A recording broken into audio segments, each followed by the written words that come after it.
Community, how are you guys doing today?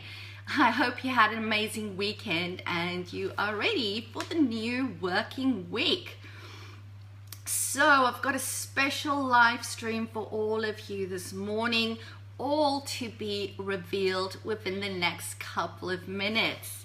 But what I'm going to do as we wait for more people to hop onto this live stream is I am going to share this live stream in my Facebook groups for all my practice owners as well as my aspiring private practice owners.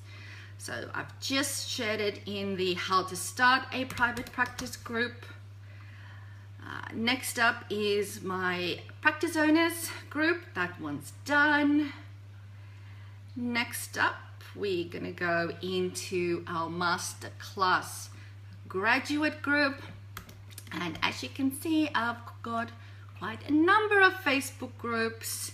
And last but definitely not least, we are going to share these in the guys and girls that does my, or should that be do, I don't know what the right grammar is, my marketing program, my online marketing program. Cool banana. So I've shared it on there. If you are live with me, hey Lisa, thanks for joining me so early on a Monday. If you could let me know please in the comments section that you can actually hear me, that would be awesome, because I have now twice before done a live stream where the sound didn't work. So I just like to double check, because sometimes technology does let us down. And if this is your first time on a live stream with me, please say hi, say hello, let me know who you are and where you're from, because that would be awesome. So what I'm going to do now, I'm going to be the ultimate female and multitask. So bear with me, all is to be revealed as I press start here on my GoToWebinar software, because I'm going to be live streaming here whilst I'm going to be presenting a webinar, which is my monthly PPS coffee chat. Hi Jan, glad to see you have joined me here. So let's get this party started. Okay, I'm going to go start. The broadcast is now starting. All attendees are in listen-only mode. Good morning, private practice success community, and thank you so much for being here. This is Gerda, of course, and we are starting our private practice success monthly coffee chat, and this is coffee chat number 6 because we are in the 6th month of the year. So we're doing something a bit different today. I see we already have 10 people here with us live on GoToWebinar. We've got Charlie, Christine, Debbie. Hey Debbie, how are you? Diane, Jillian, Melissa, Natasha, Simon, Susanna, and Winnie. Awesome, what a great combination of people. Can one of you please just pop for me in the chat box and let me know that you can actually hear me? Let me just do this. I need to press the record button, which I just did. Hey Lisa, thanks for being here. Thanks for joining me. So if one of you that are live with me on GoToWebinar can just please let me know that you can hear me. Natasha says yes. Jillian says yes. Awesome, awesome. So glad to see that. All right. So we're doing something a bit special this morning. So what I'm doing here is the ultimate multitasking exercise, in that I am live streaming on my Facebook page, but I'm also running my monthly private practice success webinar, which is just a 30-minute, I guess, piece of dynamite knowledge, experience, and mindset work and strategies, depending on what mood I'm in terms of what I want to present to all of you. So for the guys that's on Facebook, that's going to be looking at me, I'll quickly show you my little setup. That is our GoToWebinar presentation that is happening. Now, normally this presentation is only for people that is in my closed Facebook groups. So I've got four I think, closed Facebook groups for practice owners as well as aspiring practice owners, and for people that is engaged and doing or completing my various online programs. Jan says, all good this side. Fabulous, Jan. Thanks for letting me know. So normally this is only reserved for those guys, but this is a really special topic that is really close to my heart, and I just felt that it's really important to live stream this publicly as well. But I'm going to tell you a bit more about that in a couple of minutes. Let me just move that light a bit down there. Alrighty. So, because I do know that we constantly have new people joining our Facebook group, and it might be your first time even here on a live stream with me, I'm going to give you a brief 1-minute introduction to let you know who I am and what it is that I do. So, I guess I am, from an occupational perspective, first and foremost a clinical psychologist. I am a practice owner. I own 2 group private practices here in Brisbane, both located on Brisbane's south side. One practice is a trauma center and the other practice is a child and adolescent center. And both of my 2 practices operate as 2 very successful, I might say, independent financial and legal entities. And they're called the Psych Professionals, of course. I'm also mum to 3 kids. I'm originally from South Africa, which is where the accent is from, and this basically has been 2017, the 10-year anniversary of my private practice, and we've been in Australia just over 12 years now. I'm also the founder of YourPsychOnline.com, which is an online counseling service that I started in 2013, and that was really about making session psychological support more accessible to people that can't come in for face-to-face appointments for whatever reason.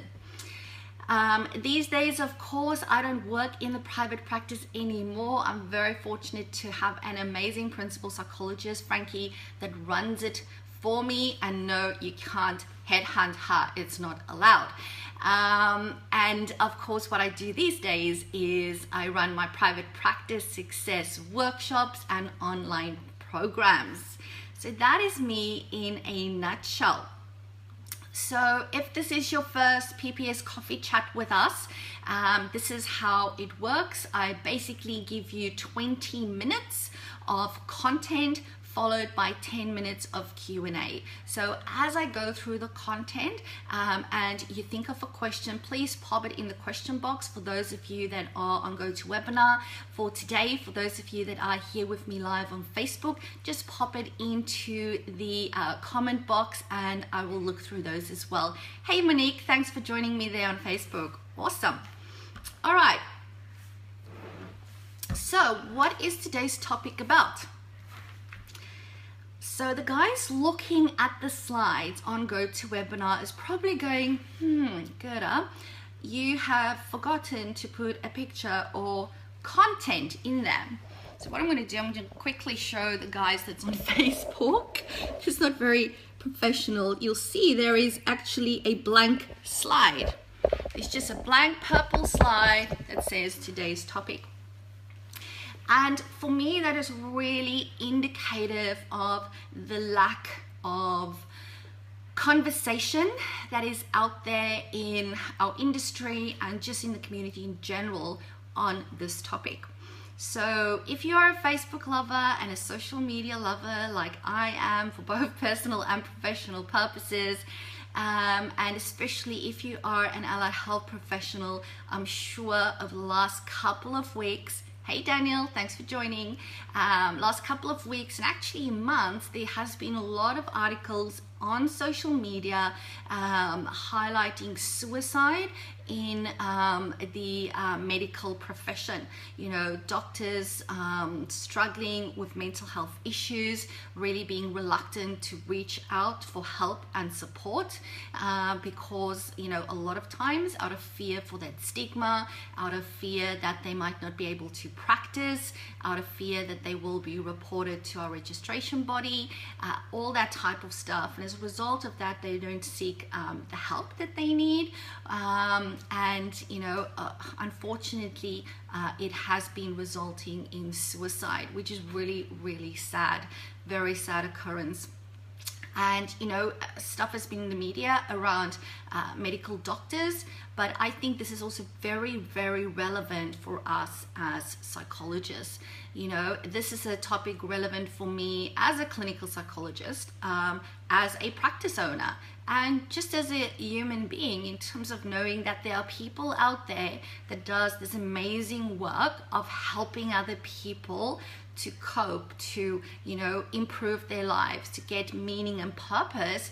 And very often they are wearing this mask of them not coping, and they can't get that help that they need out of fear that they might be stigmatized, or that worst case scenario, something happens where they can't continue to do what is really their passion, and that is helping people, because they've put up their hand and they said that, you know, I'm not coping, or I'm struggling. And I really wanted to talk about this today, because what I see very, very often, and what I've seen in my own practice with clinicians, and what I've been hearing more and more over the last couple of months, practice owners telling me, is that what is happening really with psychologists particularly, because that obviously is the biggest segment of people that I work with, although I also work with OTs, speeches, dietitian, etc., is that people will try for as long as they can, and they wear that mask until they get to that point where they can't do what they need to do anymore. So basically, they either have a mental breakdown or they're burned out, and that's not good for anybody involved, okay? And then they just leave the profession, or they have to take 6 to 12 months off to recover. And that's not the best way to do this. Hey Fern, thanks for joining me. Hope you're doing well.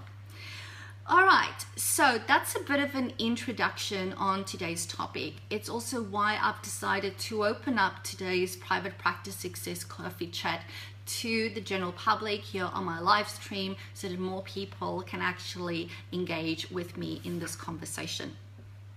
All right, okay, so that's the introduction to it, a bit of a segue. So what I want to do now is share with you guys 2 pieces of content first, okay, before we get to talk to more practical stuff. So when I present my masterclass weekend workshops, and you would know I actually presented that in Brisbane just last weekend, when we start the day on the Saturday, Fern says, hey, got a good topic. Thank you, Fern. We look at the top 10 pitfalls that I recommend practice owners need to be on the lookout as they grow their practice over time to get to that level 5 ultimate private practice. And the first one that we look at is called leadership exhaustion. Hey Frankie, thanks for joining me. All right. Oh, 4 people have shared my video. Thank you so much. I appreciate that, because, you know, more people need to be aware of this topic. So the first thing is leadership exhaustion. And I'm looking at the slide on the GoToWebinar, and it says, the more leadership is confined to one or a few people, the more those people will be sucked into the day-to-day management of the company. Okay, now if you are a practice owner, or if you are any type of business owner, I'm sure that you will put your hand up and say that I feel this. I might feel this on a daily basis, a weekly basis, at the very least on a monthly basis. Okay, unless of course you're one of those business owners or CEOs that's really got everything sorted, that is at a level 5 practice where everything is just humming along. Okay, generally leadership exhaustion is one of the biggest things that private practice come to me with, in terms of going, I'm completely overwhelmed and I just don't have the time to do what I do. All right, and the thing is, and it says here on the slide, the more leadership is confined to one or a few people. Now, we all know that in small business, 9 out of 10 times there is only one leader, and that is you.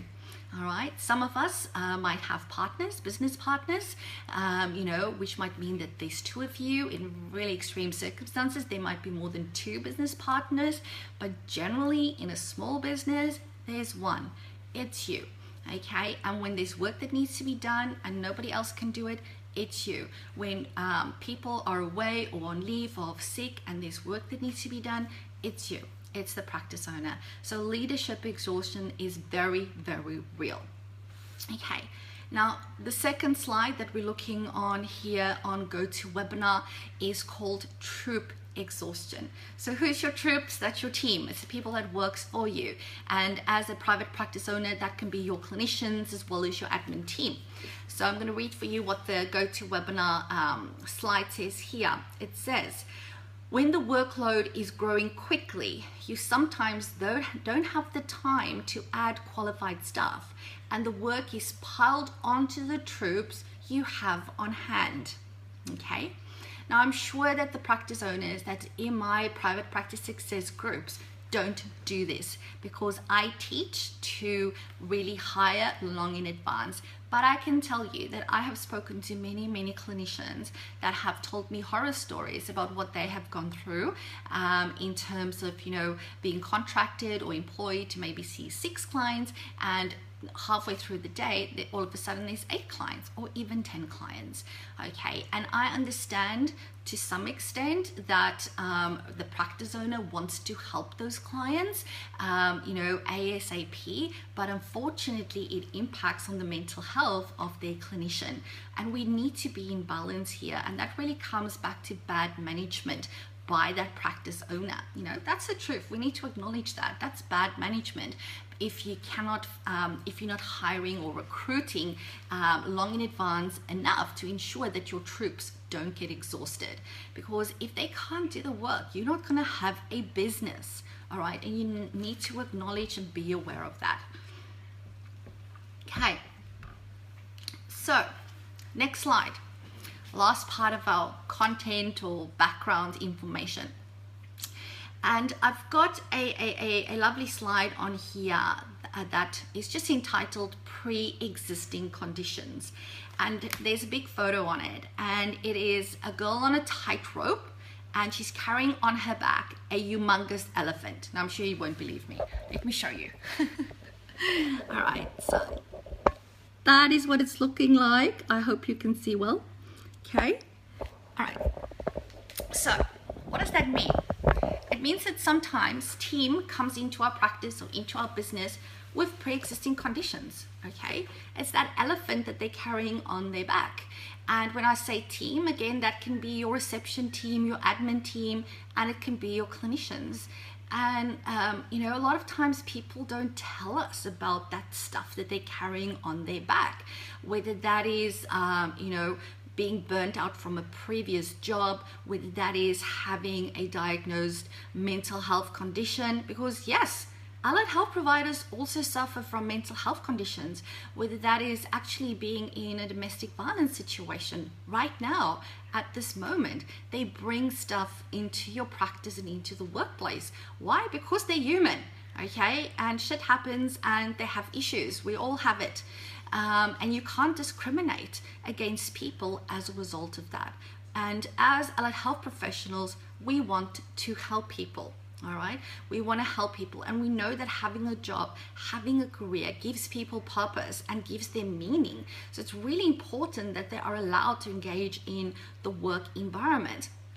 But again, as I said earlier, what I find, especially with my clinical people, with clinicians, what I see and what other practice owners report to me as well, is that clinicians don't disclose it out of fear of not being hired, or even not once they've started. They just keep that secret because they're so scared that it's gonna impact their reputation, the way that they are perceived by the practice owner or by their colleagues or by their admin team members.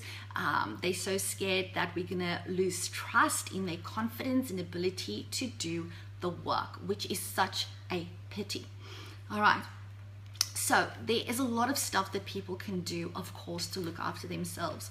You know, my biggest thing that I advocate for always is to be proactive and is early intervention. And it's the exact opposite that I see clinicians out there, allied health professionals doing, because we want to be strong, because we've got all these coping skills, because we know how to reframe our thoughts, we know how to stop catastrophizing, we know how to practice mindfulness. And you know what? Sometimes even if you do all that stuff, you're still not going to get better without outside help. That's just how it is.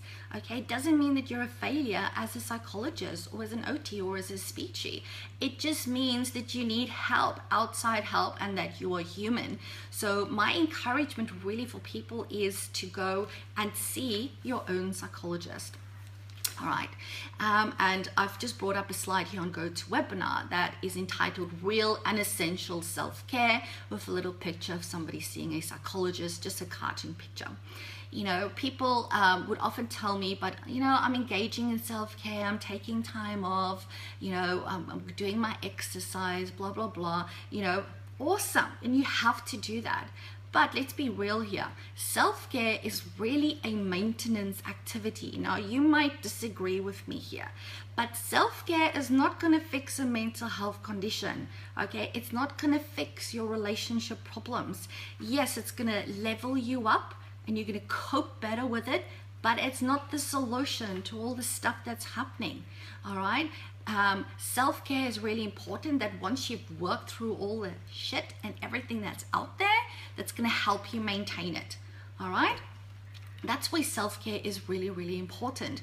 So just because you're engaging in self-care doesn't mean you've got everything under control. Okay, you really need to get the help that you need when you need it. The sooner the better. Okay, I don't see lots of.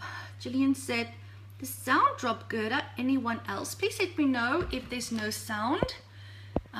Everybody seems to be listening very quietly and attentively. I don't see any comments or anything. Guys, if you're watching this live on Facebook and this is resonating with you, please like, show me the love, press the love, like, or the heart button, and let me know that you agree and that this is resonating with you. Okay. Yes. Real and essential self-care is for each of us as helping professionals to have our person that we can talk to. Okay, I'm not 100% sure, but I suspect that when you study psychology in Australia, that seeing your own psychologist as part of your training is not a prerequisite. It might be encouraged, but it's not a prerequisite. So back in South Africa, it was a prerequisite. So you do, of course, your 3-year degree, then you do your honors, then you start masters. So masters is a 2-year program. So when I did my master's, the first year is all just content. Back in South Africa, the way the master's was structured was like a full-time job. You started lectures at 8:30 in the morning until 5 p.m. and then you still need to see clients after hours or on Saturdays, all right? Then when you get to the second year of master's, that's your intern here, where you basically have 2 placements. We do a 6-month and a 6-month placement. And again, you are working like crazy.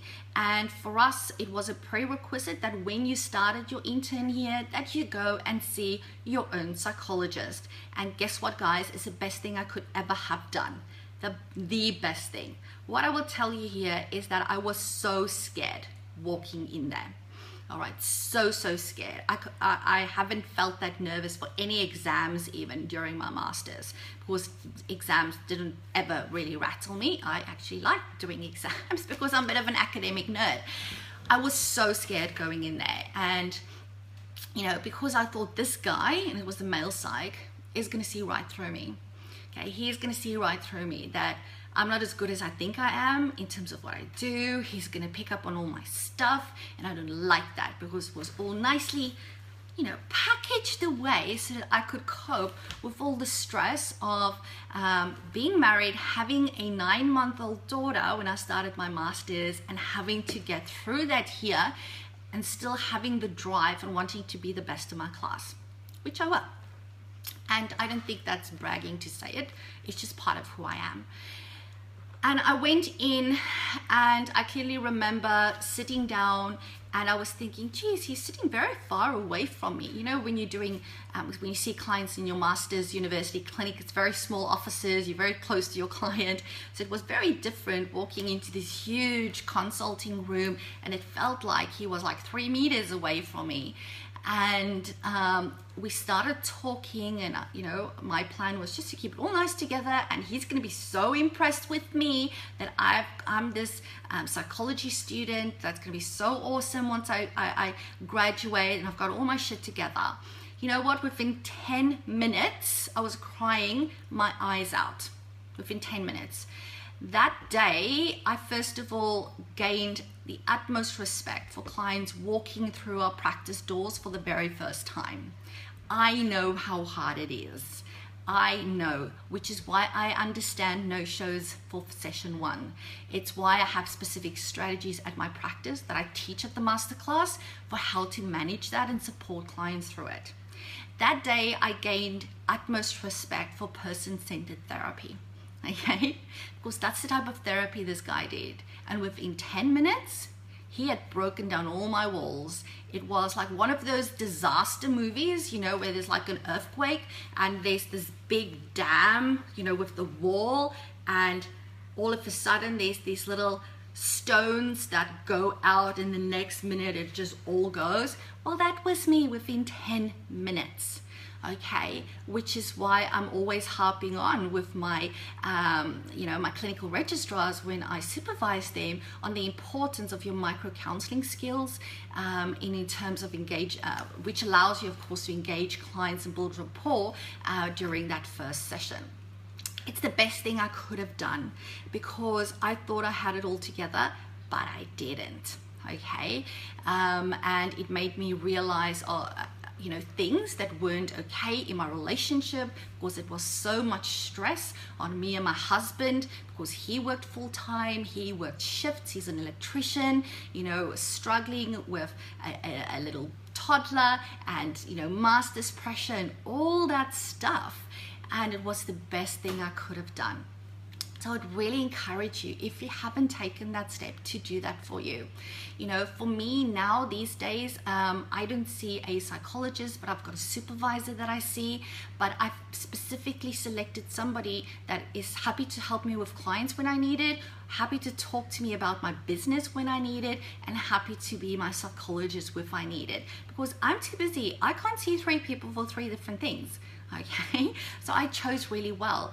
I think when you at this really high level of your business, it's really great to have a business coach and mentor. You know, obviously my business coach, I can't tell you the amount of times I've burst out into tears in front of him. He was a bit like my psychologist at times, but I really had to allow myself to be vulnerable, and that's what you need to do. And sometimes that's the hardest thing, is to allow yourself to be vulnerable, but it means that you need somebody in your life that you can trust, whom you can show that vulnerability to. You know, you're not going to do that just for anyone. And I know for me that was hard as a practice owner, because it was, again, almost like this facade that you need to hold up and go, you know, I've got all my shit together, which really we don't. All right, because there's so much pressure. So I want to encourage you to get somebody that can be that for you, whether it's a business coach, whether it's just a psychologist, because maybe you know that you've got a mental health issue that you need to deal with. You know, I clearly remember back in South Africa, I had a very close friend that was also a psychologist, and she struggled with severe postnatal depression, and we worked at the same place, and she would literally see a client, go into the toilet, cry her eyes out, pull herself back together again, and go and see another client. Okay, the amazing thing is that it didn't affect her client work. All right, you would think that it did, but in her case it didn't, because she was so good at putting on that mask. And you know, it just went on and on until one day, you know, she just realized that you can't do that, and she saw a psychiatrist, she got the help that she needed.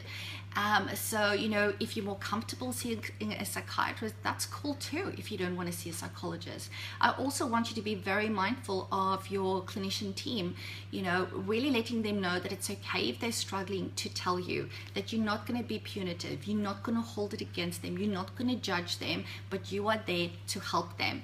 And just because you are struggling with a mental health issue or relationships doesn't mean as a psychologist that you can't do the work that you're meant to do. All right, doesn't mean that now all of a sudden you need to take 6 months off, as long as you are preventative. Because remember, you're human. Your life's never going to be perfect. Nobody's is. And, you know, having a purpose, having a reason to go to work and help other people, which is your life's passion, is such an important part of your recovery. But it's not the only thing that you need to do. And self-care is not the only thing that you need to do. You need somebody that you can talk to, whether that's your GP, whether it's your practice owner, whether you have, you know, ideally you want to have that relationship where you feel comfortable talking to them about what's happening for you and getting that support. But please just do something about it. It is so, so important. I can probably keep on talking about this ongoing. And I'm aware that I have I only left 2 minutes for Q&A, and I'm happy to stay on longer for those guys that are here. So let's look at any questions, guys. Let's look at any questions. Let me just move my slide. If you've got any questions here on Facebook, please type them into the comment box. Okay, let's have a look here on GoToWebinar. Kate says, thinking about the idea of the principal psychologist carrying all of the load and the impact that can have. My sister, who is an economist, is thinking about coming into business with me. Wow. And wants to help turn my solo practice into a level 5. We're unclear of how it will work in early stages, but we are both hoping to share the load and run the business together. Any suggestions or comments on this is appreciated. Yeah. I mean, if she's an economist, geez, that's an awesome amount of financial capacity and knowledge that you'll be bringing into your practice. And, you know, whether the person coming in to help you is your sister or a good friend or an acquaintance or somebody that you don't know from a bar of soap, it is important to do your due diligence, to really have that discussion around what is your vision for your practice, how are you going to work together, who's going to be responsible for what, and when the popper hits the fan and there's conflict and you disagree, how are you going to manage that? Okay, you also need to make sure that you share similar values or you won't be able to work together. So those are the things definitely that you need to look at. Okay, any other questions, guys? I don't see any other questions. Let's have a look here. Nothing. Wow. Does that mean that I've just given you a lot of food for thought? I'm hoping. Okay. All right, so if there's no other questions, we'll keep on moving on. If you're watching the recording and this resonates with you or it brings up something for you or triggers something, feel free to message me directly over Facebook, or feel free to just post it in the comments. I always go back to the videos and recordings and check out the comments, and I'm happy to answer any questions you have. Fern says yes, definitely. Thank you, Fern. Alrighty, last check here on GoToWebinar. Jillian says, I think there's a lot of stigma. There sure is, Jillian, there sure is. And I think the first thing towards that is actually for universities in Australia to make it compulsory for helping professionals, even if it's just for 3 months, to see their own psychologist, to break that stigma and to get people into that habit that it's okay to do it. And also for psychologists to have a feel of what does it feel like to be the client and to sit in the other chair. And also if they're getting benefit, obviously for them to know the value of it, so they will seek that out in future when it is that they need it. Charlie says, just putting my receptionist on full-time soon helps enormously. Thank you, Charlie. I'm glad that was helpful. Jillian says, completely agree. Psychoanalysis training does this, I think. And that's very interesting that you say that, Gillian, because in South Africa there's a lot of psychodynamic training as well. And I think that probably plays a role in that decision to ensure that we all go and see a psychologist for ourselves. Cool bananas. All right, so last two slides as normal. Second last one that we always look at is what is brewing in the Private Practice Success coffee shop. Not that we've got a real coffee shop. So the important thing that I wanted to remind you guys about today is, of course, the upcoming very first for 2017 Get It Done residential retreat. So when I checked yesterday, the Superior room was sold out, all the deluxe queen rooms were sold out, as well as the deluxe room. So I think there's 2 rooms still available, which probably means 2 spaces then. So if you know that you need a space to get stuff done, really anchor 2017 now in June, which really is the midway mark, so that you can achieve what you set out for yourself to achieve in the 12 months, that is 2017, so that you get to November and you're gonna be so happy and celebrating what you've achieved, and you can go and have an amazing holiday over December and January and know that you've got stuff set up for a great 2018. Then this is the place to be. It's 3 full days and you're spending it with me and my management team, so you get 3 of us that's going to be there to help you. So we're going to teach you stuff, we're going to help you do stuff, we're going to facilitate things for you. It's just going to be an amazing 3 days, and it doesn't matter what you have on, cancel it and get your butt over there. So on the slides here, of course, for the guys and go to webinar, I've got the link that sets out all the details. I'll also pop it into the live stream on Facebook, as I would love to welcome you there.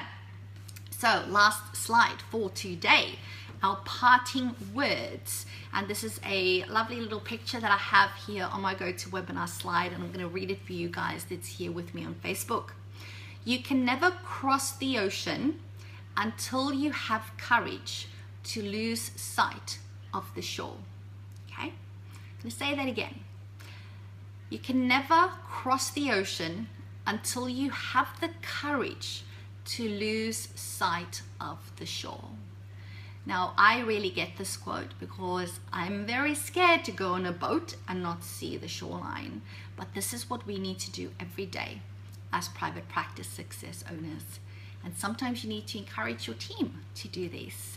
And you need to stand in your conviction and belief that it will be okay if we do this, and really show this to them. So for everybody that's joined me, whether it's the guys here on GoToWebinar, the guys on Facebook, I really, really appreciate it.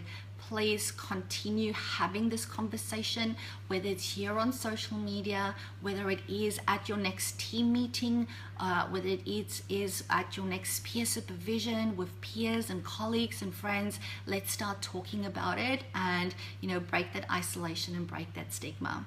So until next time, Tess says we'll have to catch up on this night. Yes, you'll have to, Tess, because we're just finishing off, and I think this was one pretty amazing one. Until I speak to you again, remember, all you need to do is say yes to your very own ultimate level 5 private practice, and I'll speak to you again soon.